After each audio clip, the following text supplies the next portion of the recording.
Baiklah, selamat pagi Pak Agung dan teman-teman semua.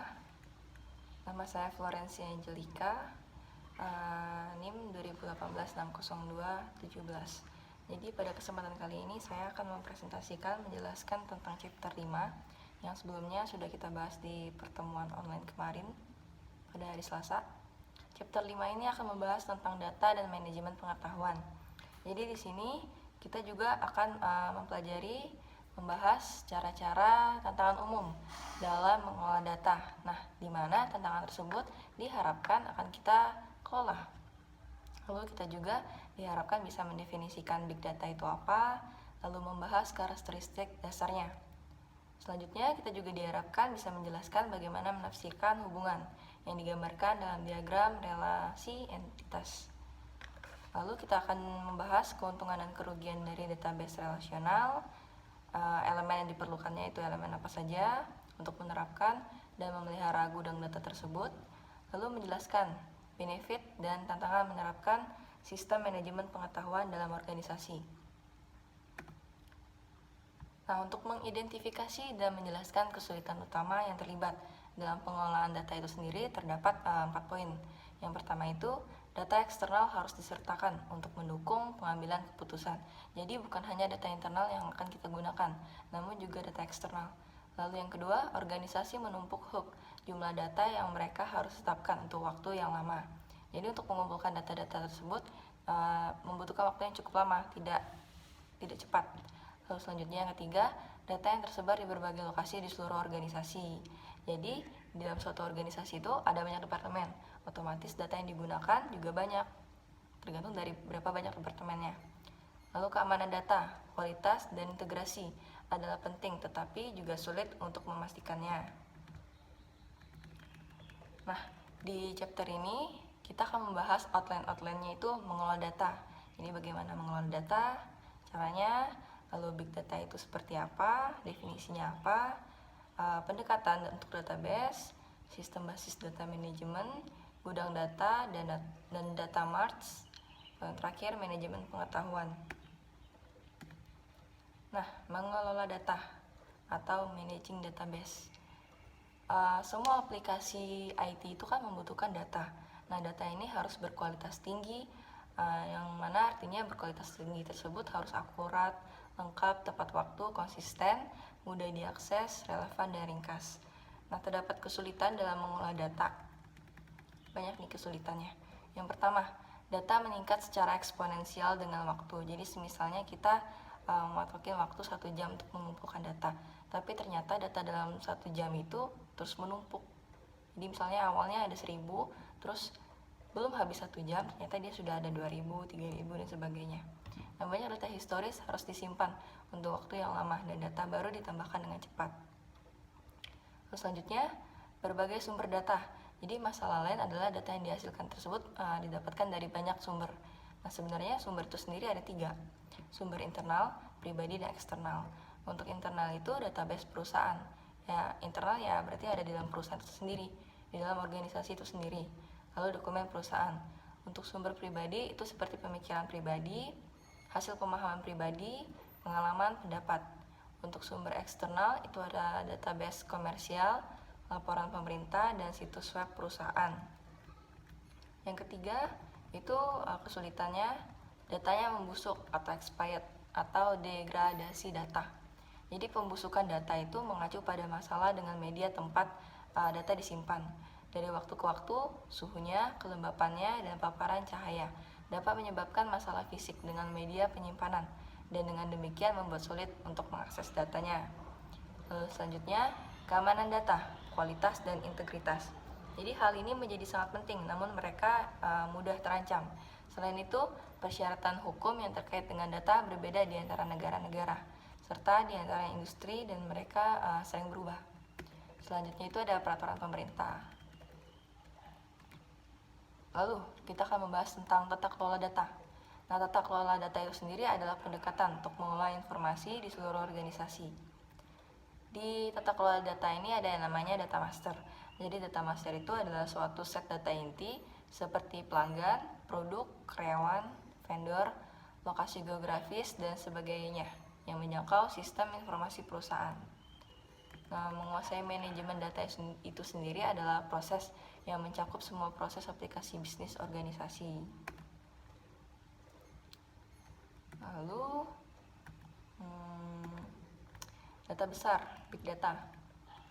Jadi big data itu adalah data yang besar ya, kalau diartikan dalam Indonesia. Namun artinya itu sendiri memiliki keragaman, volume yang tinggi, aset informasi dengan kecepatan tinggi yang memerlukan bentuk pemrosesan baru untuk memungkinkan pengambilan keputusan yang ditingkatkan, penemuan wawasan dan pengoptimalan proses. Lalu ada Big Data Institute. Big Data Institute ini ciri khasnya itu memiliki variasi atau keragaman. Jadi data itu tidak melulu sama, tidak homogen. Lalu dapat berupa data yang terstruktur, tidak struktur, dan semi terstruktur. Dihasilkan dengan kecepatan tinggi dengan pola yang tidak pasti. Lalu dia juga tidak cocok dengan database tradisional, terstruktur, dan relasional.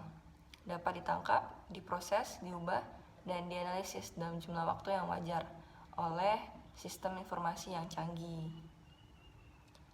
Nah, ada karakteristik data. Sebelum masuk ke karakteristik dari big data, sebelumnya itu big data itu terdiri dari data perusahaan tradisional, mesin dihasilkan atau data sensor, data sosial, foto yang diambil oleh miliaran perangkat yang terletak di seluruh dunia. Itu fotonya bisa diambil dari kamera digital, ponsel kamera, scanner medis, dan kamera keamanan. Lanjut ke karakteristik dari big data. Karakteristik dari big data ini ada 3, volume, kecepatan, dan variasi. Nah, volume itu sendiri merupakan volume pada data besar yang menyajikan masalah manajemen data. Volume ini juga membuat data sangat berharga. Terlepas dari sumber, struktur, format, dan frekuensinya, data itu tetaplah berharga. Maupun datanya kecil atau besar itu tetap berharga. Lalu ada velocity atau kecepatan. Jadi kecepatan ini merupakan di mana aliran data ke dalam suatu organisasi meningkat dengan cepat. Yang kayak tadi yang data terus menumpuk dalam beberapa waktu.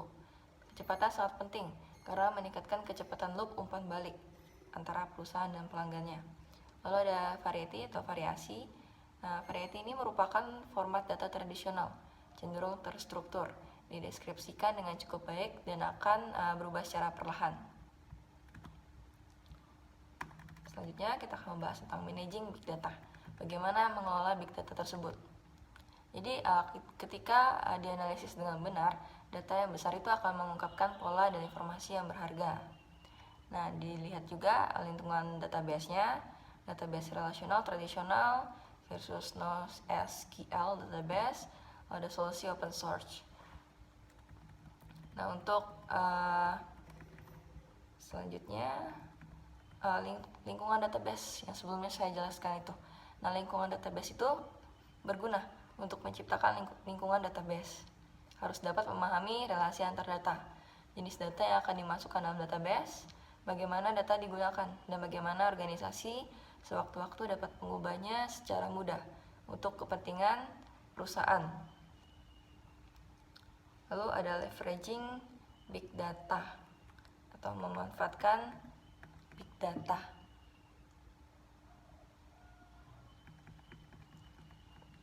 Nah, dalam memanfaatkan big data ini bisa dengan menciptakan transparansi, memungkinkan eksperimen, mengelompokkan populasi untuk menyesuaikan tindakan, mengganti atau mendukung pengambilan keputusan manusia dengan algoritma otomatis, inovasi model bisnis baru, produk dan layanannya.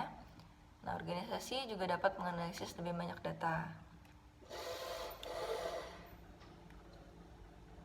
Untuk memanfaatkan big data itu sendiri, yang pertama tadi saya bilang ya, membuat transparansi, lalu mengaktifkan percobaan, kayak mengelompokkan populasinya, lalu segmentasi produk untuk customize action, mengganti atau pendukung pengambilan keputusan manusia, terus berinovasi model bisnis.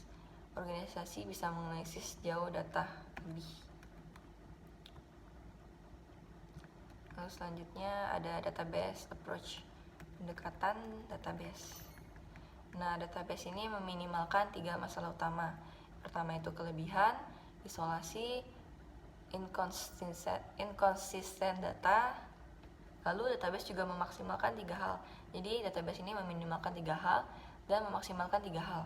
Untuk memaksimalkan 3 hal itu ada keamanan, integritas, dan independen data. Data hierarki. Data hierarki ini ada bit, byte, field, data file or table, lalu ada database. Nah, bit itu artinya sedikit. Namun pengertiannya itu adalah suatu sistem angka binar yang terdiri atas 2 macam nilai saja, yaitu 0 dan 1. Nah, apabila angkanya 2 atau di atas 1 berarti itu bukan bit. Apabila angkanya 0, sekian berarti itu juga bukan bit.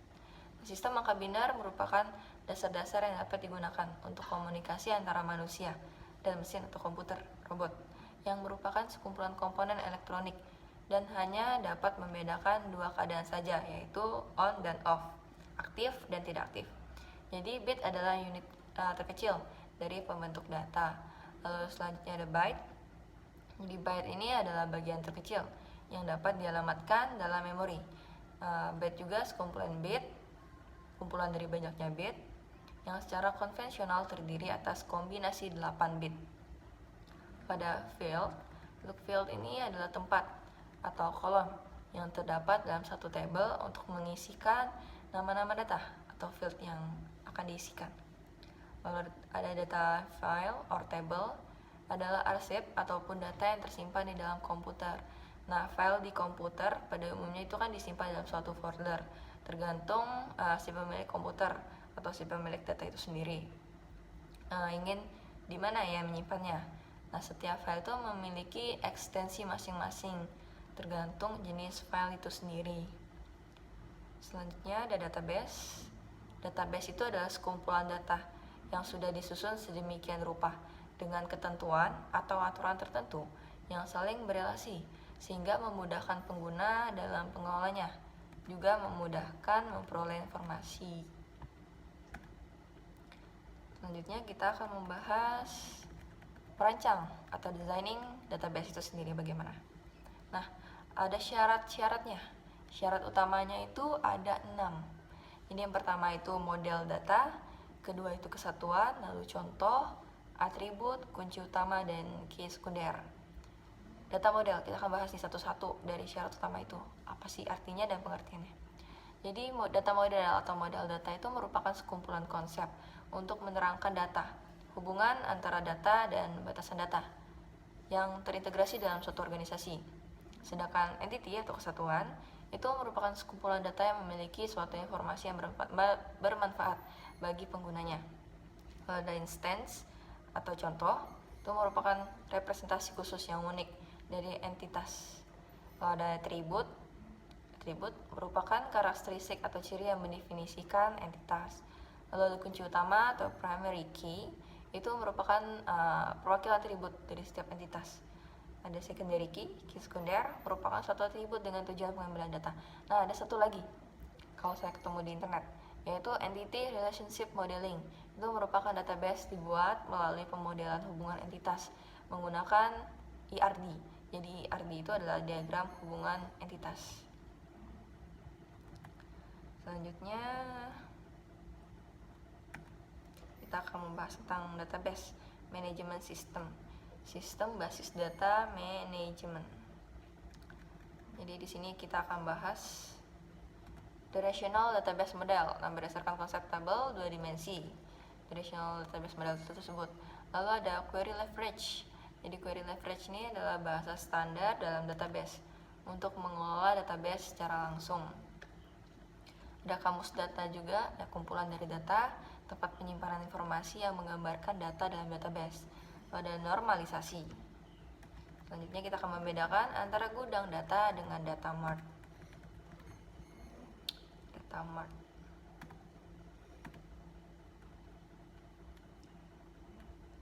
Di sini kita juga akan menggambarkan gudang data dan data mart, lalu kita akan menjelaskan sebuah generik data warehouse lingkungan. Nah, data mart. Jadi data mart itu murah, lebih murah versi skala down-nya dari data warehouse yang dirancang untuk penggunaan akhir kebutuhan dalam organisasi kecil. SBU ya, unit bisnis strategis atau departemen dalam sebuah organisasi besar. Nah, data mart ini dilaksanakan dengan lebih cepat daripada data warehouse, sering dalam waktu kurang dari 90 hari, berarti kurang dari 3 bulan. Selanjutnya, mereka mendukung lokal daripada kontrol pusat dengan pemberian daya pada menggunakan kelompok. Biasanya kelompok yang membutuhkan satu atau beberapa aplikasi BI atau itulah hanya memerlukan data mart, bukan data warehouse. Jadi cukup menggunakan data mart itu sudah cukup.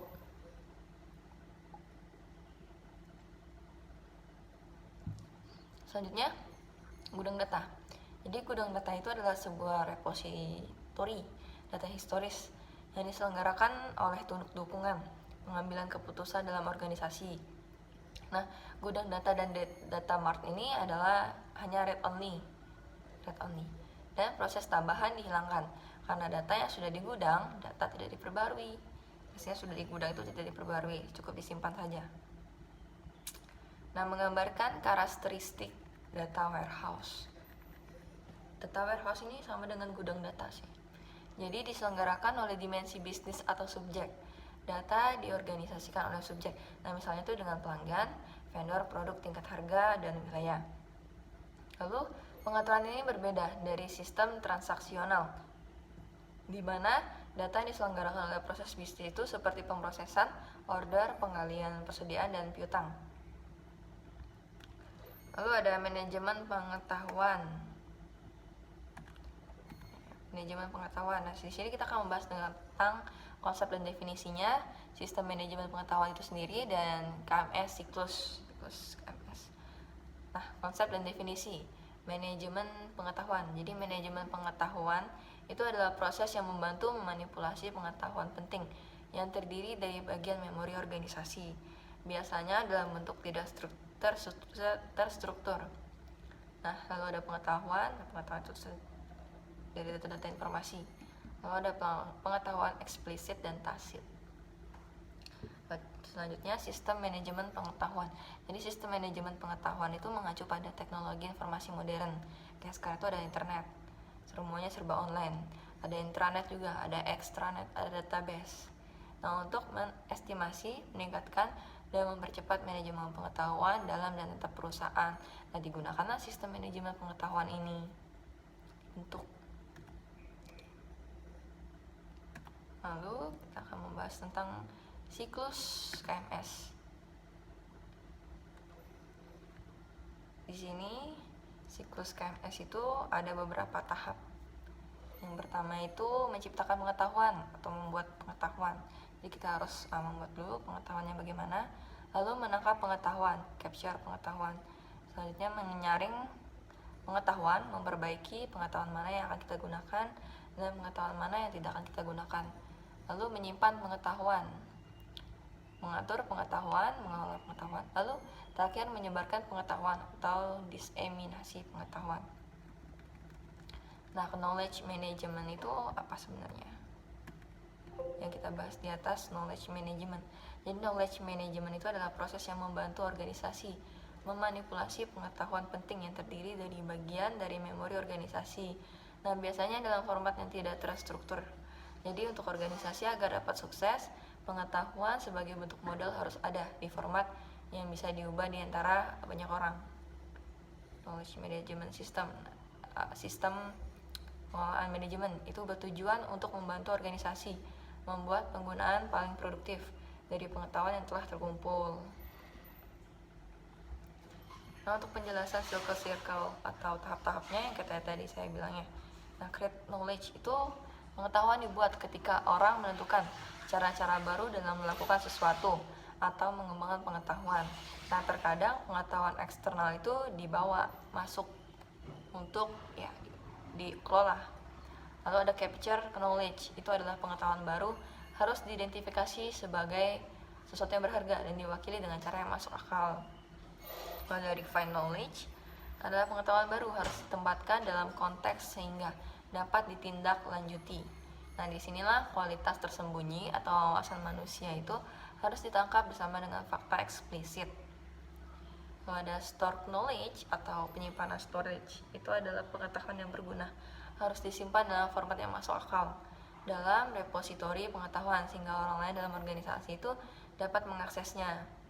Manage knowledge, ya seperti perpustakaan, pengetahuan harus tetap mutakhir.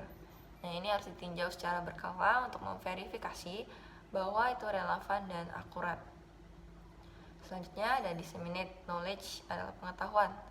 Harus tersedia dalam format yang bermanfaat bagi semua orang di organisasi. Siapa yang membutuhkannya, di mana saja dan kapan saja. Nah, di sini ada contoh kasusnya. Saya mengambil contoh kasus di bidang kesehatan. Jadi judulnya tuh ada Hadoop dalam pengobatan kanker dan genomics. Saya bacakan kasusnya. Jadi salah satu alasan terbesar mengapa kanker belum dapat dibasmi sampai sekarang itu adalah karena kanker bermutasi dalam pola yang berbeda dan bereaksi dengan cara yang berbeda berdasarkan susunan genetik seseorang. Jadi beda orang ya beda juga jenis kankernya, skala kankernya. Oleh karena itu, para peneliti di bidang opnologi menyatakan bahwa untuk menyembuhkan kanker, pasien perlu diberi perawatan yang disesuaikan dengan jenis kanker berdasarkan genetika masing-masing pasien. Ada sekitar 3 miliaran pasangan nukleotida yang membentuk DNA manusia dan diperlukan sejumlah besar data untuk diorganisir secara efektif jika kita ingin melakukan analisis. Nah, teknologi big data khususnya Hadoop dan ekosistemnya ini memberikan dukungan yang besar untuk paralisasi dan proses pemetaan DNA.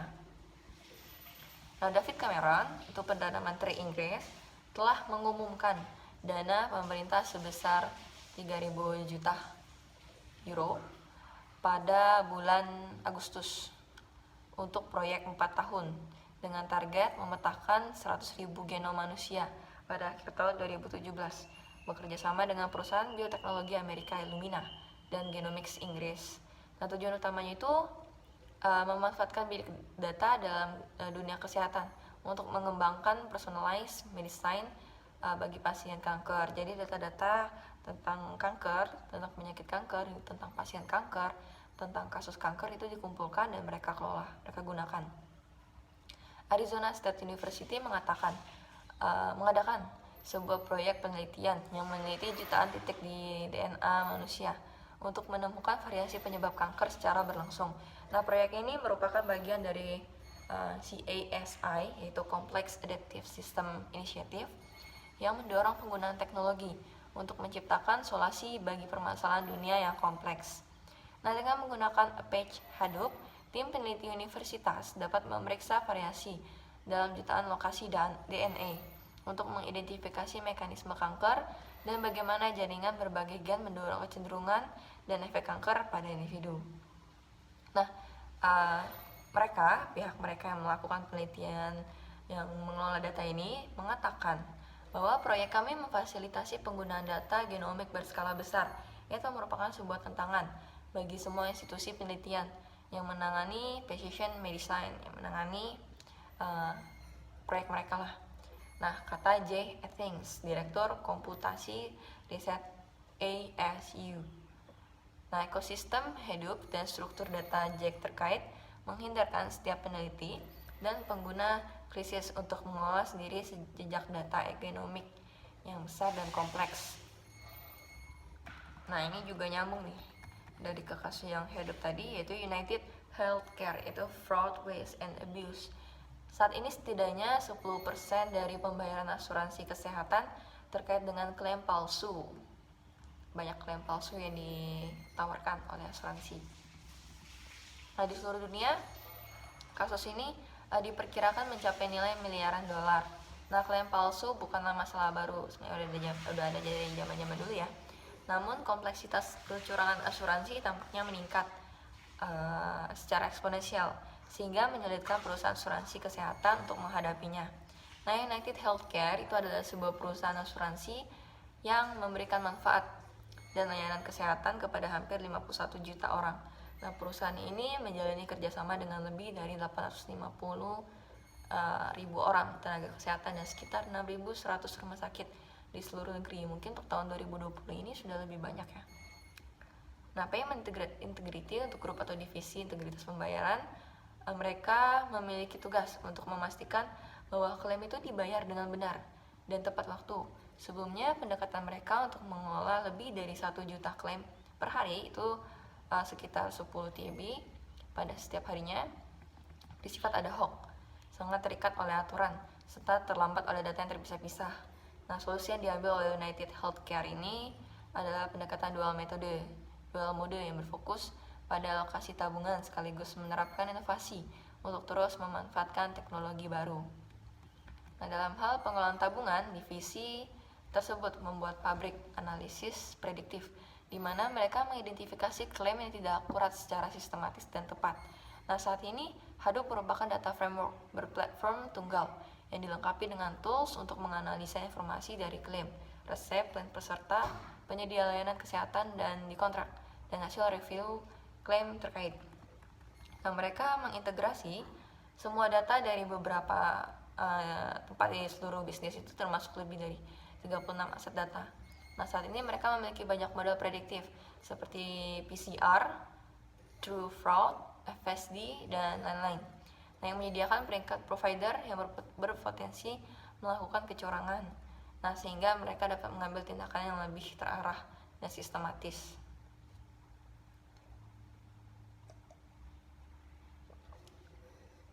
Ini juga ada satu lagi. Ini berhubungan dengan big data ini dan dengan kasus tentang kesehatan sebelumnya. Lalu Liaison Technologies, judulnya Streaming System of Record for Healthcare. Jadi Liaison Technologies ini menyediakan solusi berbasis cloud untuk membantu organisasi dalam mengintegrasikan, mengelola, dan mengamankan data di seluruh perusahaan. Nah, salah satu solusi vertikal yang mereka berikan adalah untuk industri kesehatan dan life science yang harus menjawab 2 tantangan, yaitu pertama, memenuhi persyaratan HIPAA dan mengatasi pertumbuhan format dan representasi data. Nah, dengan sistem ini, permasalahan data lineage dapat terpecahkan karena stream menjadi sebuah SOR atau System of Record dengan berfungsi sebagai log yang infinite, berkelanjutan ya, immutable dari setiap perubahan data. Nah, tantangan kedua yaitu format dan representasi data. Bisa digambarkan dengan contoh berikut, yaitu pertama, rekam. Misalnya nih, rekam medis pasien dapat dilihat dengan beberapa cara yang berbeda, misalnya dari dokumen, grafik, scan-nya, pencarian, dan sebagainya, oleh pengguna yang berbeda. Jadi seperti perusahaan farmasi, rumah sakit, klinik, atau dokter. Nah, dengan melakukan streaming terhadap perubahan data secara real time ke basis data, grafik, dan basis data MAPRDB, HBase, MAPRDB JSON, pengguna akan selalu mendapatkan data paling mutakhir dengan format yang paling sesuai. Nah, kesimpulan dari 3 penceritaan yang di atas saya ceritakan tadi, itu meningkatkan hasil pelayanan pada pasien dengan biaya yang sama atau bahkan lebih murah. Dan adalah tantangan bagi penyedia layanan kesehatan, maupun mengingat di Amerika keseluruhan biaya perawatan kesehatan meningkat sampai sekitar 15%. Ya, biaya hidup di Amerika itu mahal. Namun gaji mereka juga tinggi. Sesuai lah, gaji tinggi, kebutuhan hidupnya juga tinggi. Nah, transformasi digital adalah kunci untuk mewujudkan tujuan ini. Digitalisasi, peningkatan komunikasi, dan big data analisis menjadi landasan untuk mendukung usaha transformasi tersebut. Nah, untuk zaman sekarang di tahun 2020 ini, mungkin Amerika juga sudah menggunakan digitalisasi untuk di bidang kesehatan, seperti operasi dengan menggunakan robot. Jadi dokter itu tidak turun tangan langsung untuk melakukan operasi, namun dia mengontrol lewat komputer, di mana komputer tersebut disambungkan ke dalam suatu robot. Nah, robot itu yang akan melakukan operasi.